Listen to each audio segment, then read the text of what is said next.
하나님의 말씀을 보도록 하겠습니다. 하나님의 말씀은 로마서 8장 1절로 8절 말씀입니다.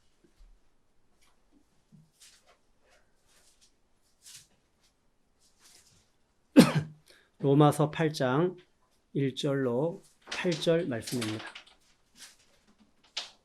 다 찾으셔서 우리 함께 한 목소리로 봉독하도록 하겠습니다. 시작. 그러므로 이제 그리스도 예수 안에 있는 자에게는 결코 정죄함이 없나니 이는 그리스도 예수 안에 있는 생명의 성령의 법이 죄와 사망의 법에서 너를 해방하였음이라. 율법이 육신으로 말미암아 연약하여 할 수 없는 그것을 하나님은 하시나니 곧 죄로 말미암아 자기 아들을 죄 있는 육신의 모양으로 보내어 육신의 죄를 정하사 육신을 따르지 않고 그 영을 따라 행하는 우리에게 율법의 요구가 이루어지게 하려 하심이니라. 육신을 따르는 자는 육신의 일을, 영을 따르는 자는 영의 일을 생각하나니 육신의 생각은 사망이요 영의 생각은 생명과 평안이니라. 육신의 생각은 하나님과 원수가 되나니 이는 하나님의 법에 굴복하지 아니할 뿐 아니라 할 수도 없음이라. 육신에 있는 자들은 하나님을 기쁘시게 할 수 없느니라. 아멘. 이번 한 주 어떻게 사셨습니까? 저는 이번 주에 하나님께서 만나게 하시는 분들과 교제하는 시간을 가졌습니다. 한 자매님과 만나서 또 개인적인 신앙의 주제에 대하여 교제를 하였습니다. 또 한 목사님 부부와는 만나서 교회 공동체에 대하여 교제를 하였습니다. 교제를 하면서 모든 신앙인들의 공통된 고민이 있다는 것을 알게 되었습니다. 그것은 하나님께서 붙여주신 지체들을 사랑하면서 살아가야 하는데 그게 쉽지 않다는 것입니다. 현실 앞에서 어떤 사람은 문제의 원인을 상대방에게 전가시켜서 상대를 정죄하고 또 어떤 사람은 사랑할 수 없는 자신을 보며 스스로 자신을 정죄하며 살아가기도 합니다. 자연스럽게 이런 질문을 하게 됩니다. 어떻게 스스로를 정죄하지 않고 어떻게 상대를 정죄하지 않고 사랑하며 섬기는 삶을 살 수 있을까? 이런 질문을 하면서 오늘 주일 말씀을 준비하게 되었습니다. 율법의 요구가 이루어지는 하나님을 기쁘시게 하는 삶이라는 제목으로 말씀을 나누려고 합니다. 오늘 우리가 읽은 본문 1절, 2절 말씀을 보겠습니다. 그러므로 이제 그리스도 예수 안에 있는 자에게는 결코 정죄함이 없나니 이는 그리스도 예수 안에 있는 생명의 성령의 법이 죄와 사망의 법에서 너를 해방하였음이라.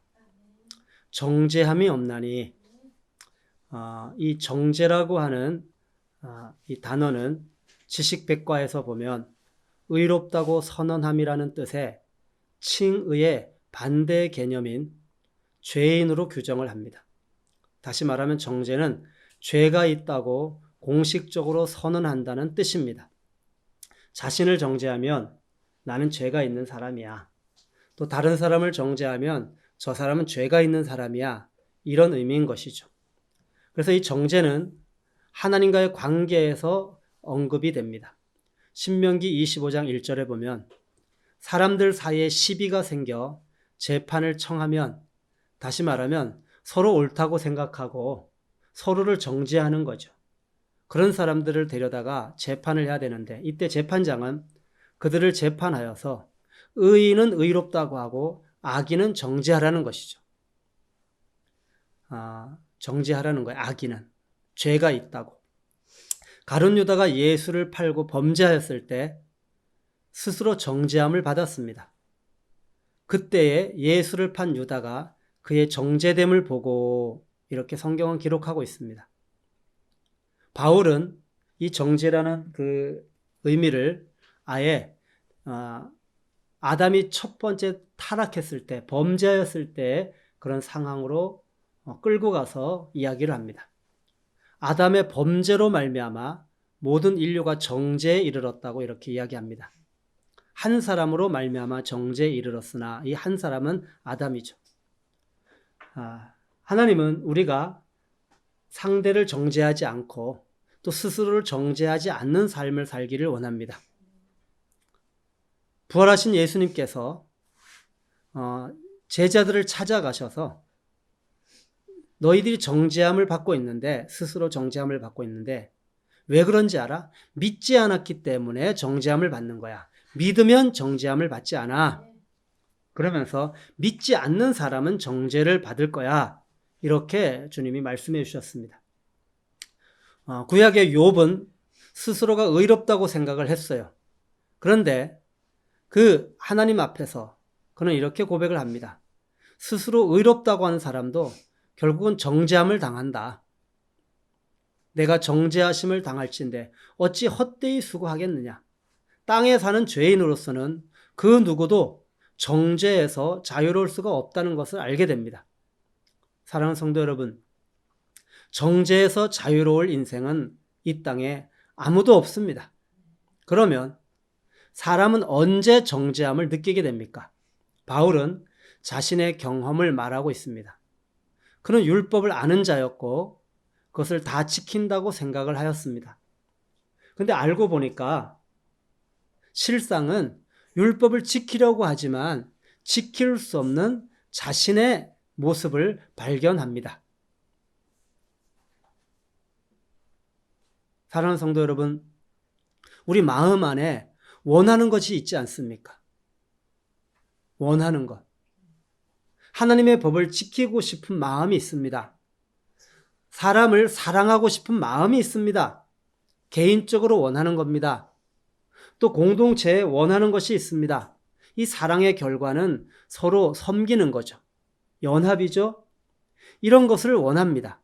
근데 원하는 것을 행하지 못할 때 우리 자신은 비참함을 느끼게 됩니다. 바울은 자신이 원하는 것을 행하지 못할 때 비참함과 그 원인이 무엇인지 고백을 하고 있습니다. 로마서 7장 20절을 보도록 하겠습니다. 만일 내가 원하지 아니하는 그것을 하면 이를 행하는 자는 내가 아니요 내 속에 거하는 죄니라. 인생이 원하는 대로 이루어진다면 얼마나 좋을까요? 바울은 세속적인 것이 아닌 하나님의 법대로 사는 것을 원하였습니다. 그러나 원하는 것은 행하지 아니하고 원하지 않는 것, 오히려 미워하는 것을 행하고 있는 자신을 보게 됩니다. 스스로 하나님의 사람이라고 하는데 자신이 아는 그 내면은 정말 비참합니다. 바울은 원하는 것을 행하지 못하는 자신의 비참함을 보면서 그 원인이 무엇인지 정확하게 알게 되었습니다. 로마서 7장 17절을 보겠습니다. 함께 읽을까요? 시작. 이제는 그것을 행하는 자가 내가 아니요 내 속에 거하는 죄니라. 이 말은 바울 자신과 죄를 분리하는 것처럼 보이지만 오히려 바울 자신과 죄가 하나라는 고백인 것을 알게 됩니다. 그것을 행하는 자가 내가 아니요. 바울은 자신이 원하는 하나님의 법대로 행하려고 하였지만 원하지 않는 악을 행하고 있다고 고백을 합니다.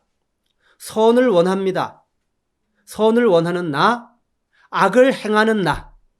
그럼 누가 진짜 나인가? 선을 행하는 나가 진짜 나인가? 선을 원하는 나가 진짜 나인가? 아니면 악을 행하는 나가 진짜 나인가? 바울은 선을 원하는 내가 아니라 악을 행하는 내가 진짜 나라는 것입니다. 내 속에 거하는 죄니라. 선을 원하지만 원해요. 근데 원하지 않는 악을 행하는 근본적인 원인이 바로 죄가 자기의 생명에 들어왔다는 것을 깨달은 거예요. 죄 곧 나 곧 죄가 되었기 때문인 것입니다. 선을 원하는 내가 진짜 내가 아니라 원하지 않는 바 악을 행하는 내가 진짜 나라는 것입니다. 이것이 죄와 내가 분리된 것이 아니라 죄와 내가 하나라는 존재적 죄인됨의 발견이었습니다. 사랑하는 성도 여러분, 존재적 죄인됨의 발견을 해야 합니다. 바울과 같이 원하는 것을 행하지 못하는 비참한 삶의 근본적인 원인을 발견하셨습니까? 존재적 죄인됨의 발견. 이때 완전한 절망을 경험하게 됩니다. 오늘 24절을 보겠습니다. 7장 24절. 오호라, 나는 공고한 사람이로다. 이 사망의 몸에서 누가 나를 건져내랴. 바울은 자신의 상태를 사망의 몸이라고 고백합니다. 사망의 몸은 헬라어로 나다토스로 드네스코에서 유래되었습니다. 이 드네스코는 하나님과의 관계 상실입니다. 자신을 사망의 몸이라고 하는 것은 나는 하나님과의 관계가 끊어져서 하나님과 교제를 할 수 없는 상태에 있구나, 이런 뜻이죠. 그리고 바울은 자신의 상태를 또 공고하다고 이렇게 고백하고 있습니다. 여기서 공고한이라고 하는 헬라어는 텔라이포로스로 불행이라는 뜻이고 영속적이라는 그런 의미가 담겨져 있습니다. 그러면 자신이 사망의 몸이고 그리고 공고하다고 하는 그 고백은 자신의 실상이 하나님과의 관계가 완전히 끊어져서 교제할 수 없어서 하나님과의 관계가 상실된 그 불행한 상태이고, 그리고 이 불행한 상태가 끝이 없이 이어질 것이라고 고백하고 있는 것입니다. 내 상태가 하나님과 끊어졌고 하나님과 관계를 할 수 없는 상태이구나. 이것이 가장 큰 불행인데 이 불행이 영속적으로 계속해서 이어질 것이라는 그런 고백을 하고 있는 것입니다. 완전한 절망적인 고백. 이것이 바로 바울이 죄가 무엇인지도 모르고 하나님을 섬긴다고 하는 그런 자신의 실존적 고백이었습니다. 자신이 원하는 것을 행하지 못하는 비참한 상태의 원인이 바로 생명에 들어온 죄의 문제이며 결과는 하나님과의 관계가 단절되어 살아가는 불행이고 이 불행한 상태가 영원히 지속될 것이라는 고백을 여러분 듣고 있는데 어떤 생각이 드십니까? 예수님은 이 죄의 문제를 해결하고 하나님과 관계가 회복되면 어떤 삶이 주어지는지 말씀하셨습니다. 요한복음 15장 7절에 보면 너희가 내 안에 거하고 내 말이 너희 안에 거하면 무엇이든지 원하는 대로 구하라. 그리하면 이루리라. 완전한 관계 회복은 우리가 주님 안으로 들어가는 것입니다. 그런데 우리는 죄가 생명에 들어온 존재적 죄인이기 때문에 주님에게 나아갈 수가 없습니다. 그분의 말씀이 내 안에서 결론이 되는 것입니다.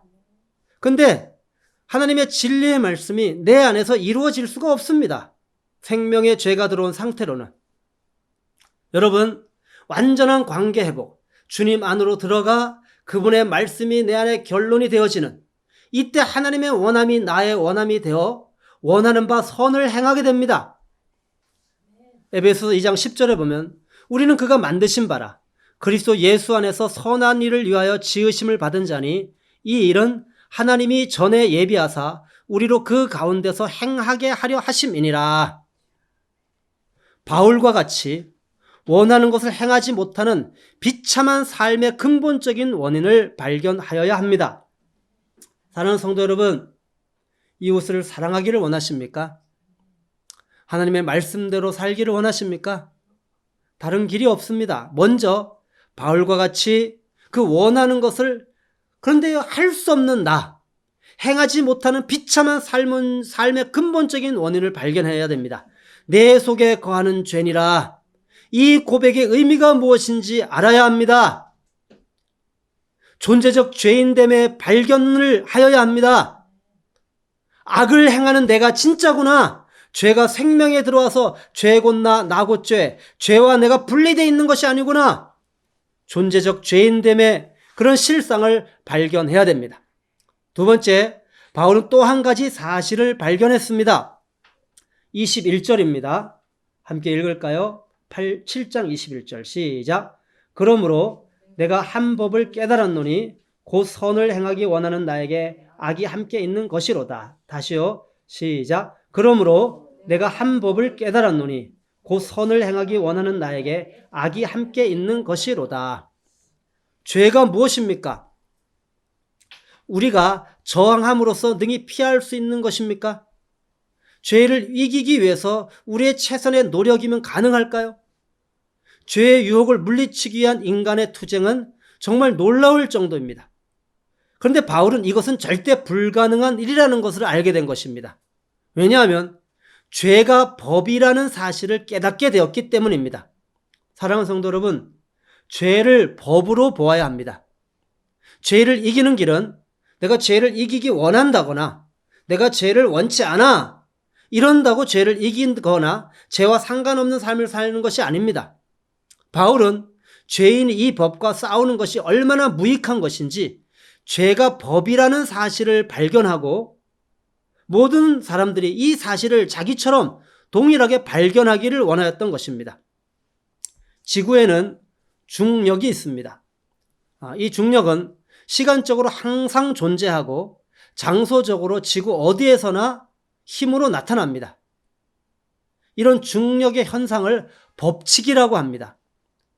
이 법은 일관성이 있어야 합니다. 법은 예외가 있어서는 안 됩니다. 어떤 때는 작용을 하는데 어떤 때는 작용을 안 하면 그것은 법이 아닙니다. 어디에서는 작용을 하는데 어디에서는 작용을 하지 않으면 그것은 법이 아닙니다. 법은 항상 시간적으로 장소적으로 어디에선지 작용을 하여야 합니다. 근데 바울은 죄가 법이라고 합니다. 언제든지 어디에서든지 힘으로 작용을 한다는 것입니다. 이것이 바울이 깨달은 죄가 법이라는 의미입니다. 23절 말씀을 볼까요? 함께 읽겠습니다. 시작. 내 지체 속에서 한 다른 법이 내 마음의 법과 싸워 내 지체 속에 있는 죄의 법으로 나를 사로잡는 것을 보는도다. 죄를 인간의 의지로 이길 수 있을까요? 의지는 인간이 결정한 결심이고 인간의 힘입니다. 의지의 힘과 법의 힘이 만나면 어떤 것이 이길까요? 처음에는 인간의 의지가 우세합니다. 그러나 마지막에는 법칙이 이기게 됩니다. 여기를 보십시오. 만류 인력의 법이 중력이 지금 작용하고 있습니다. 지금 여기에서 나는 이 법을 이기기 위해서 이 핸드폰을 들었습니다. 그래서 내가 지금 내 의지로 나의 힘으로 이 중력의 힘을 이기고 있습니다. 그죠? 들고 마음대로. 떨어지지 않습니다. 내 의지로, 내 힘으로 지금 중력의 법과 싸워서 지금 싸우고 있는데 내가 이기고 있습니다.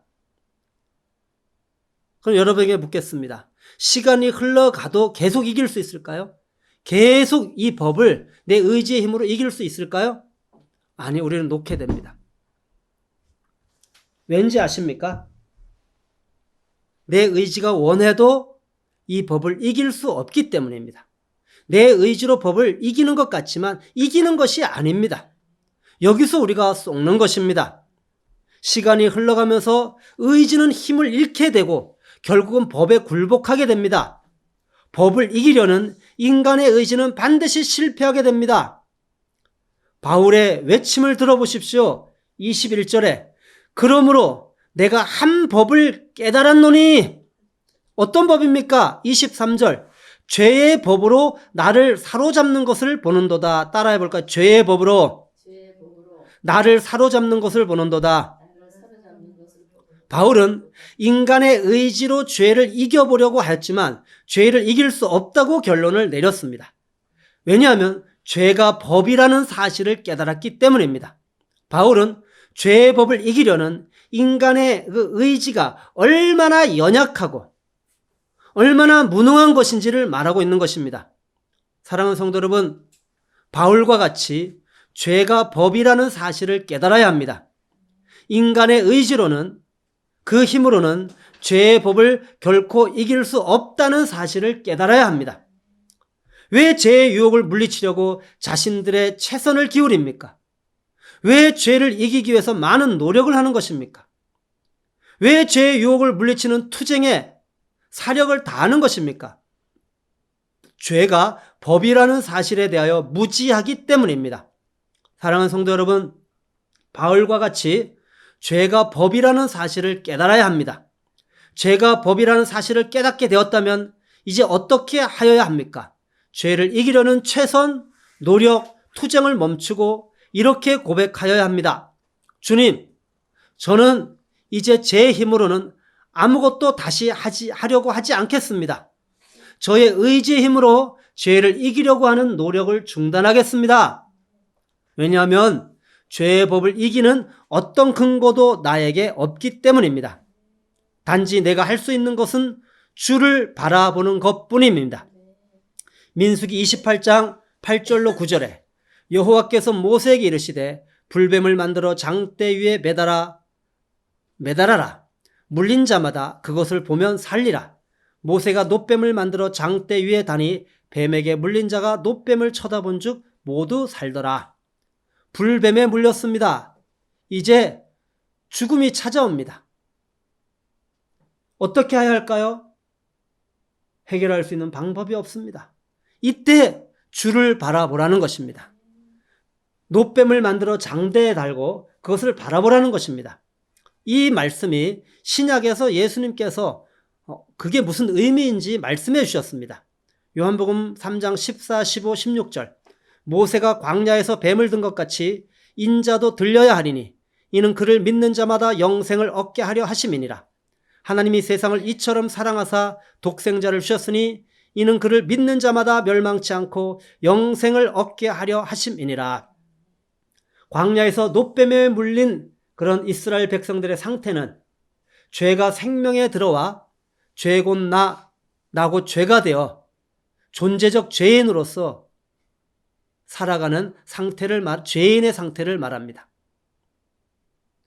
죄가 법이 되어서 사망으로 우리를 이끌어가는 바로 우리의 존재 실상을 말하는 것입니다. 우리로서는, 우리의 의지로서는, 우리의 힘으로는 결코 죄를 이길 수 없는 그 상태를 말합니다. 그런데 놋뱀을 만들어 장대에 달라고 했습니다. 장대에 매달린 놋뱀, 이것은 바로 인자도 들려야 하리니 예수님께서 십자가에 매달려 죽으신 사건을 말하는 것입니다. 그 예수님을 바라보고 예수님을 믿으면 바로 영생을 얻게 되어집니다. 원하는 것을 행하지 못하는 비참한 삶의 근본적인 원인이 죄가 생명에 들어와 죄 곧 나 곧 죄가 되었다는 사실과 죄가 법이라는 사실을 깨달은 자는 이제 바울과 같이 외치게 됩니다. 로마서 7장 25절로 8장 2절까지입니다. 제가 선포합니다. 우리 주 예수 그리스도로 말미암아 하나님께 감사하리로다.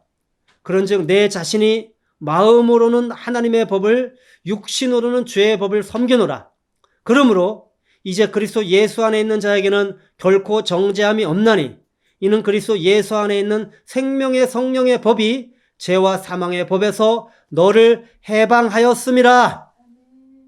바울은 그리스도 예수 안에 있는 자는 결코 정죄함이 없는 삶이 가능하다고 선포하고 있습니다. 사랑하는 성도 여러분, 우리는 정죄함을 받을 수밖에 없었습니다. 왜냐하면 하나님의 법을 지킬 수 없었기 때문입니다. 하나님의 법을 원하지만 그 법을 지킬 수 없었습니다. 사랑해야 되는 걸 알지만 사랑할 수 없었습니다. 스스로 자신을 정죄할 수밖에 없습니다. 다른 사람을 봅니다. 예수를 믿는다고 합니다. 근데 예수를 믿으면 다른 사람을 사랑해야 됩니다. 예수를 믿는다고 하면서도 사랑하지 못합니다. 그런 사람을 보면 우리는 또 정죄합니다. 정죄함을 받을 수밖에 없는 우리 인생. 근데 정죄함이 없는 삶이 가능하다고 바울이 선포하고 있습니다. 우리는 율법 아래서 얼마나 정죄함을 받았습니까? 죄의 문제 앞에서 얼마나 정죄함을 받았습니까? 그렇다면 율법과 죄 앞에서 자유할 수 있게 되었다는 말 아닙니까? 어떻게 그런 일이 일어날 수 있다는 말입니까? 죄는 생명에 들어왔고 죄 곧 나 곧 죄가 되어서 존재적으로 죄인인 그런 상태인데 죄를 이길 수 없는 죄가 법이 되어서 나의 의지의 힘으로 죄를 이길 수 없는 그런 죄가 법이 되어서 나를 죄 가운데로 끌고 가는데 어떻게 내가 감히 이 죄를 이길 수 있다는 말입니까? 누가 무엇이 이 사망의 몸에서 건져내어서 자유케 할 수 있다는 말입니까? 하나님에게 나아갈 수 없습니다. 그 불행한 상태에서 영원히 지옥에 떨어질 수밖에 없는 나를 어떻게 자유케 할 수 있다는 말입니까? 그리스도 예수 안에 있는 자에게는 비밀은 바로 그리스도 예수 안에 있습니다. 그리스도 예수 안에는 무엇이 있기 때문입니까? 생명의 성령의 법이 있기 때문입니다. 이 생명의 성령의 법이 죄와 사망의 법에서 자유케 한 것입니다. 여러분, 죄가 법이었습니다. 죄가 생명에 들어와서 법이 되어서 바로 나의 의지로 이 법을 이길 수 없었습니다. 이 죄의 법은 나를 항상 사망으로 끌고 갔습니다. 그래서 두려움 가운데 늘 두려워하며 전전긍긍하며 살았습니다. 근데 어떻게 이길 수 있게 되었습니까?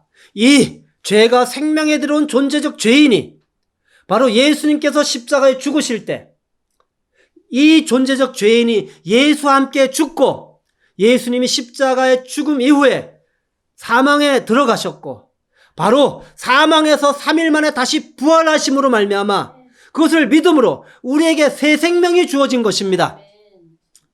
그리스도 예수 안에서 주어진 새 생명, 이 새 생명 안에 성령님이 오셔서 법이 되어 버리셨습니다.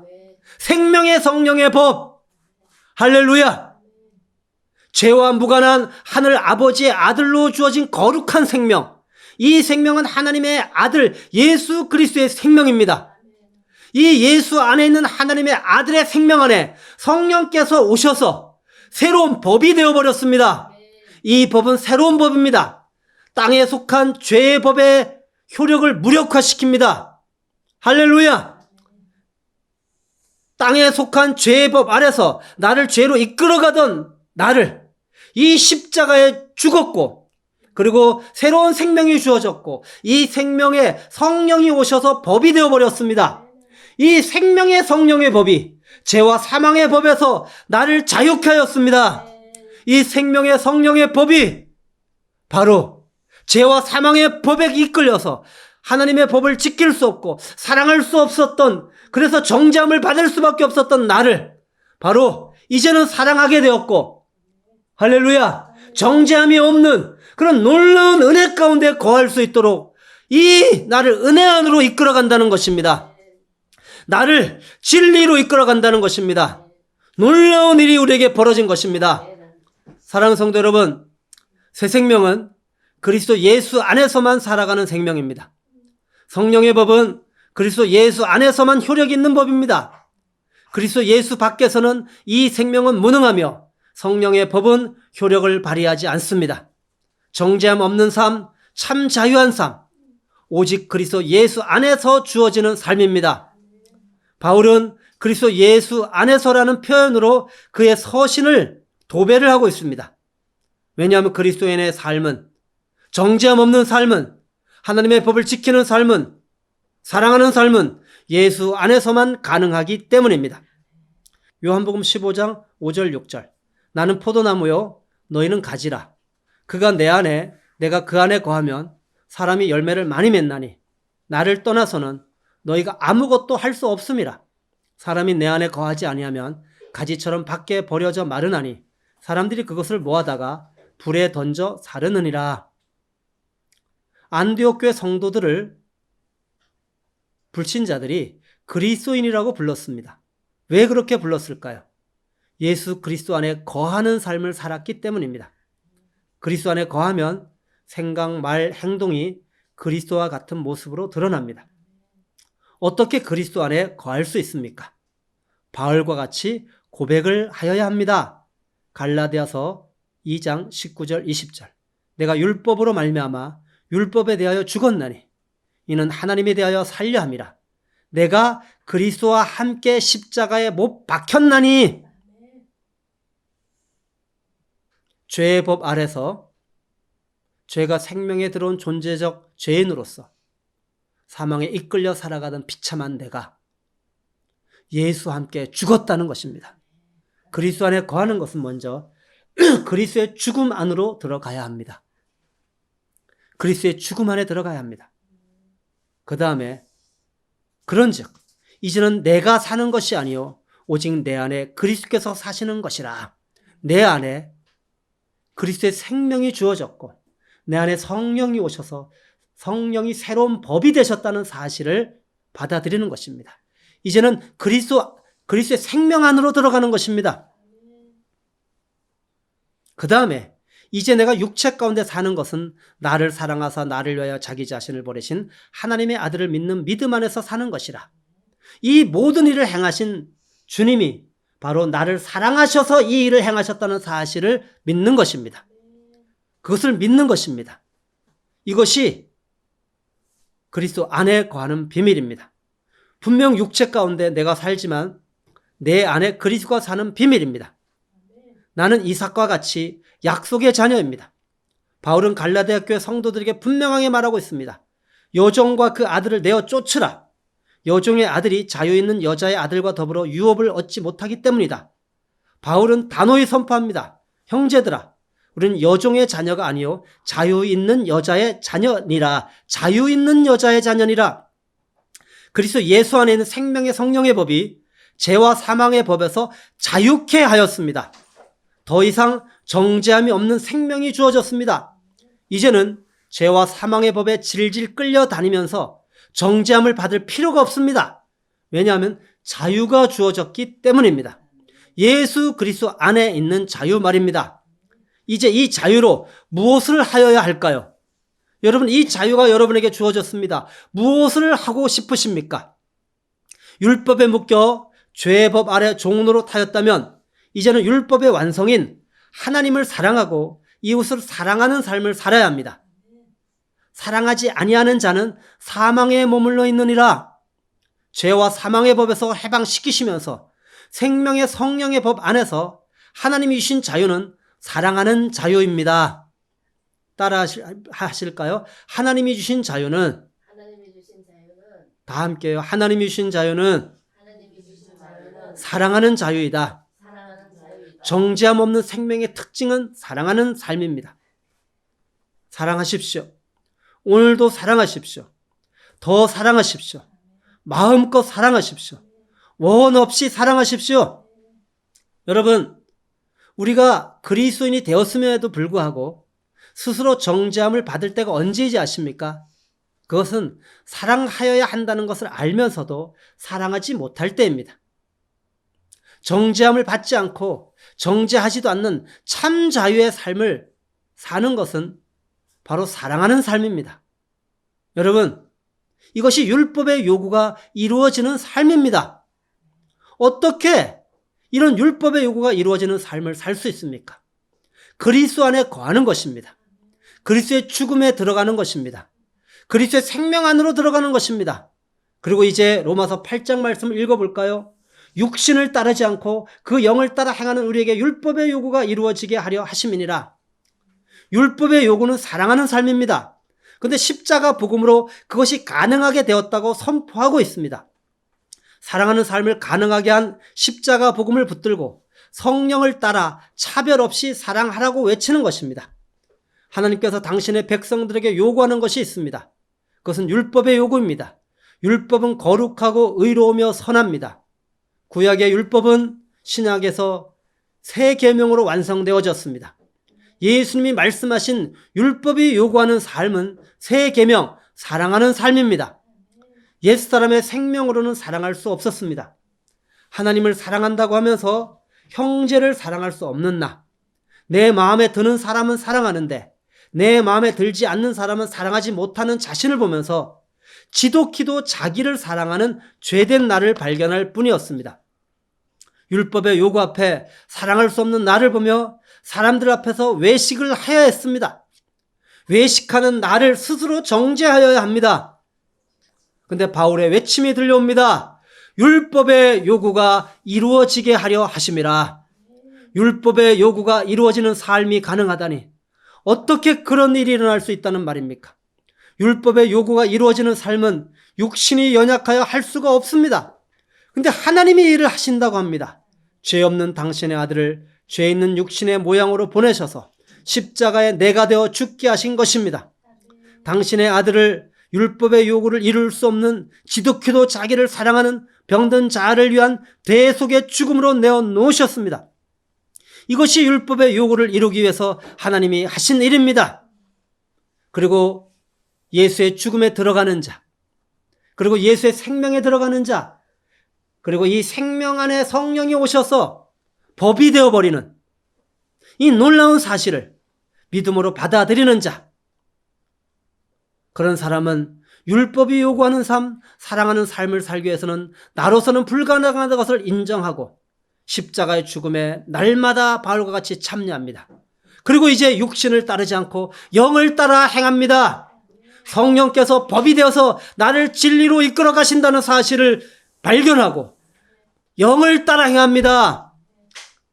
성령으로 말미암아 하나님의 사랑이 우리의 마음에 부음받았다는 사실을 이제는 성령이 법이 되어서 나를 진리 가운데로 인도합니다. 나를 사랑하도록 이끌어갑니다. 아멘. 이것이 성령으로 말미암아 하나님의 사랑이 우리 마음에 부음받았다는 의미입니다. 그 성령님이 우리를 버리지 않으시고 떠나지 않으려 하십니다. 성령이 우리 안에 법으로 계속 역사하십니다. 주 예수 그리스도 안에 있는 하나님의 사랑에서 그 무엇도 끊을 수 없으리라. 성령께서 결국은 우리를 진리 가운데로 인도하셔서 진리가 생명이 되어 나타나는 사랑하는 삶을 살게 하신다는 것입니다.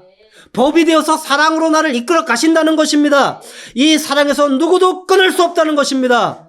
그 무엇도 끊을 수 없다는 것입니다. 사랑하는 성도 여러분, 우리는 여전히 육체 가운데 살고 있습니다. 그러나 내 안에 성령님이 내주하십니다. 십자가에 내가 죽었다는 믿음으로 육신을 따르지 않고 내 안에 성령님을 주인으로 모시고 믿음으로 성령을 따라 행할 때 율법, 완성, 세계명, 서로 사랑하는 삶을 살게 하십니다.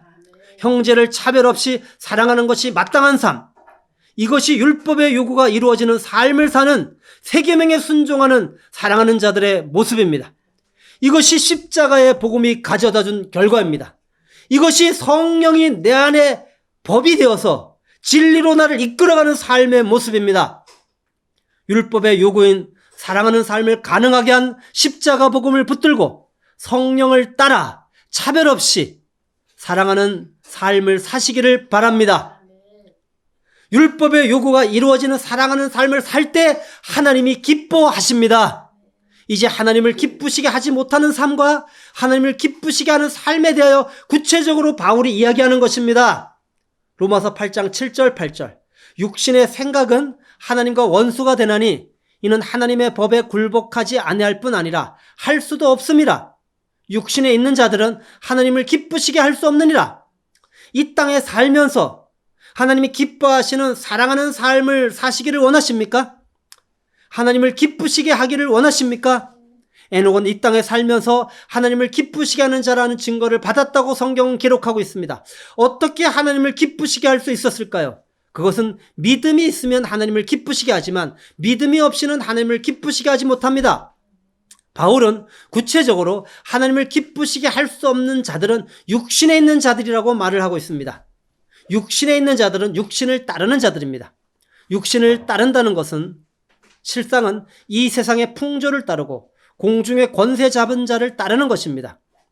육신을 따른다는 것은 육신의 생각을 하고 육신의 일을 하는 것입니다.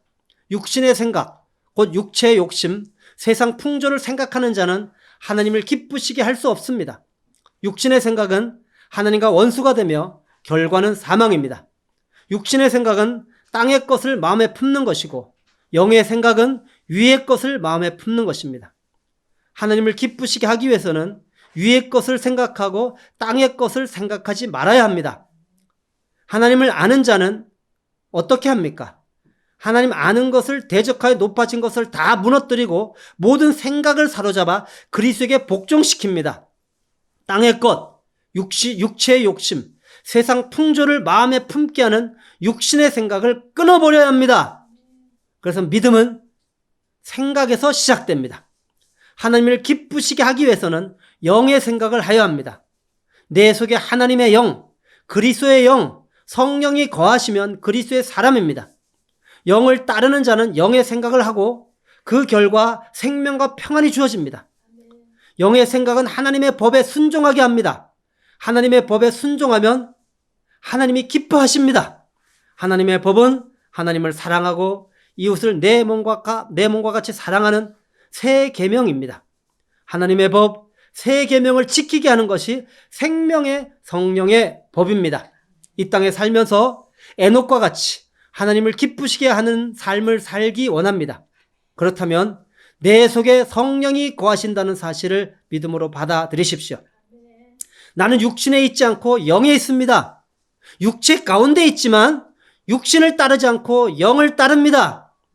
이 육체와 성령은 서로 대적합니다. 이때 영의 생각을 하며 영을 따르라고 하십니다. 그럼 우리의 삶에 성령의 열매, 사랑, 희락, 화평, 오래 참음, 자비, 양선, 충성, 온유, 절제가 맺혀질 것이라고 말씀하십니다. 그리고 그와 같은 것을 금지할 법이 없다고 합니다. 왜냐하면 생명의 성령의 법이 내 안에서 역사하고 있기 때문입니다. 육신의 생각은 땅의 것을 마음에 품는 것이고 영의 생각은 위의 것을 마음에 품는 것입니다. 생각을 품는 것이 믿음입니다. 품으면 반드시 때가 되면 싹이 나고 열매가 맺히게 될 것입니다.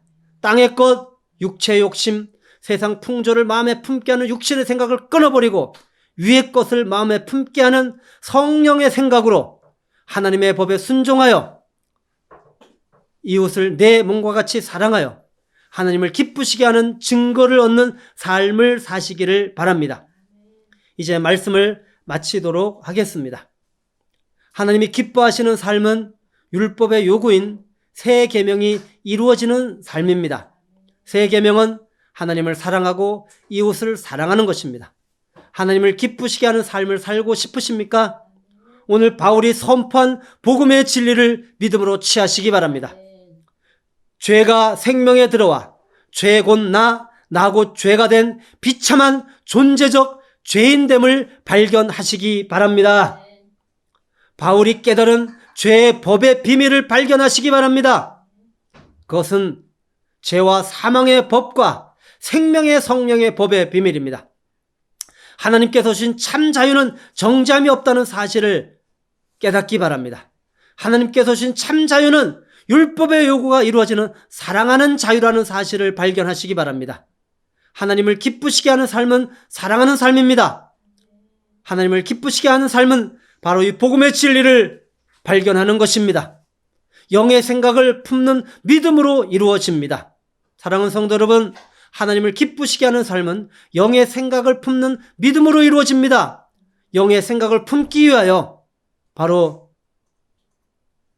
존재적 죄된 그런 나의 실존을 발견하는 것입니다. 그리고 예수의 죽음으로 들어가는 겁니다. 바울이 깨달은 죄의 법을 발견하는 것입니다. 예수의 생명으로 들어가는 것입니다.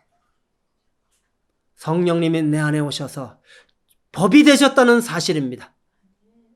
그리고 이 성령의 법이 나를 진리 안으로 율법의 요구가 이루어지는 사랑하는 삶으로 이끌어간다는 사실을 깨닫는 것입니다.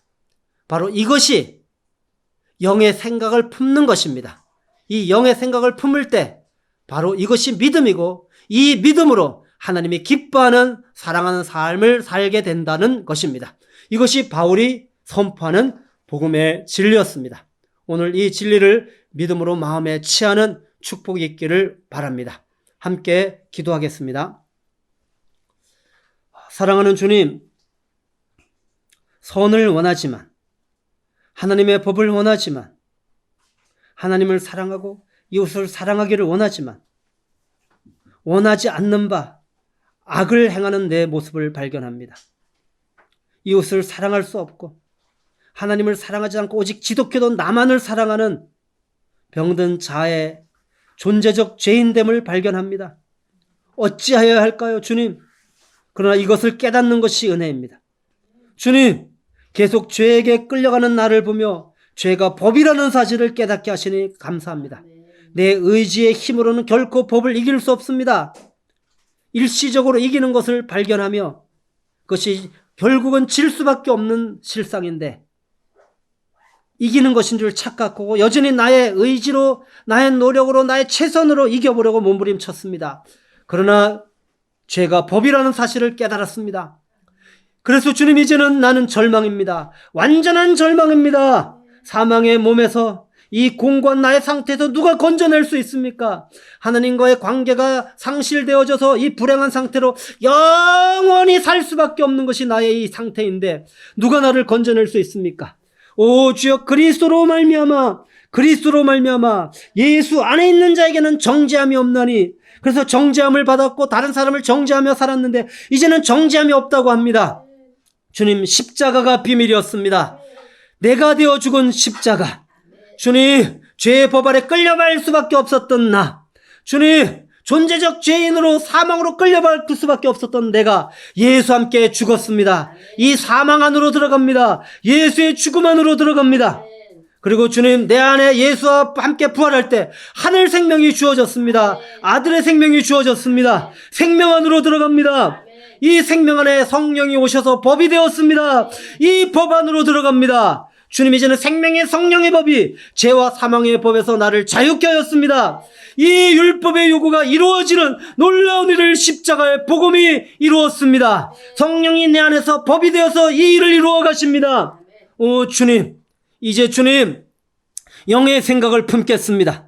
영의 생각을 품는 것이 믿음이기 때문입니다. 오 주여, 영을 따라 행하겠습니다.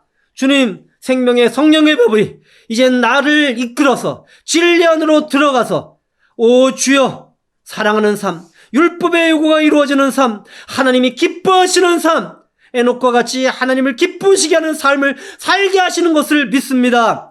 오 주여, 이 일을 이루신 주님, 이 놀라운 일을 이루신 주님, 이제는 더 이상 정죄하지 아니하고 정죄함 받지 아니하고 사랑하며 더욱더 사랑하며 원 없이 사랑하며 하나님의 뜻이 이루어지는 삶을 살겠습니다.